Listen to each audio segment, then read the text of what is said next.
বীরভূমের দুবরাজপুর পুরসভার 4 নম্বর ওয়ার্ডে সুস্বাস্থ্য কেন্দ্রের উদ্বোধন করলেন সাংসদ শতাব্দী রায়। বীরভূমের দুবরাজপুর পৌরসভার 4 নম্বর ওয়ার্ডে গতকাল সরকারি পৌর সুস্বাস্থ্য কেন্দ্রের উদ্বোধন করেন বীরভূম লোকসভা কেন্দ্রের সাংসদ শতাব্দী রায়। আজ দুপুরে এই উদ্বোধনী অনুষ্ঠানে দুবরাজপুর পুর প্রধান পীযূষ পাণ্ডে, সরকারি আইনজীবী মলয় মুখোপাধ্যায়, বীরভূম জেলা পরিষদের কর্মাধ্যক্ষ অরুণ চক্রবর্তী, বিশিষ্ট আইনজীবী স্বরূপ আচার্য সহ বিভিন্ন ওয়ার্ডের কাউন্সিলর এবং স্থানীয় বহু মানুষ উপস্থিত ছিলেন। এই সুস্বাস্থ্য কেন্দ্রের উদ্বোধনে এলাকার মানুষের দীর্ঘদিনের দাবি পূরণ হল। এই নিয়ে দুবরাজপুর পুর শহরে 2টি সুস্বাস্থ্য কেন্দ্রের উদ্বোধন হল। আগামী দিনে এখানে আরও একটি সুস্বাস্থ্য কেন্দ্র স্থাপিত হবে বলে পৌরসভার পক্ষ থেকে জানানো হয়। আজকের উদ্বোধন করা এই সুস্বাস্থ্য কেন্দ্রের নির্মাণ ব্যয় হয়েছে 33,16,000 টাকা। এ তথ্য জানিয়েছেন পুর প্রধান পীযূষ পাণ্ডে।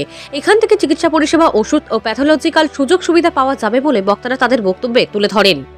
দুবরাজপুরে এমনও সুস্বাস্থ্য কেন্দ্র হওয়াতে সাধারণ মানুষ এবং এলাকাবাসী খুবই খুশি এবং গর্বিত। দুবরাজপুর থেকে জয়ন্ত মণ্ডলের রিপোর্ট, নিউজ টাইম 24x7।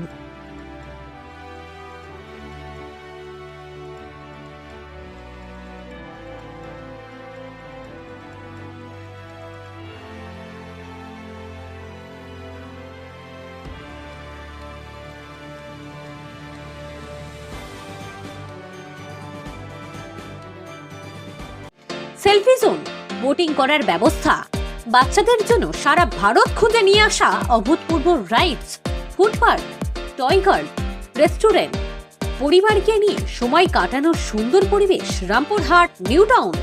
আর ঘরে ফেরার আগে নিউ টাউন রেস্তোরাঁতে সময় কাটাতে ভুলবেন না। রামপুরহাট নিউ টাউন, ফ্যামিলিকে নিয়ে নিশ্চিন্তে আনন্দে সময় কাটান। আমরা সদা জাগ্রত রামপুরহাট নিউ টাউনে স্বপ্নের পরিবেশে আপনাদের স্বাগত।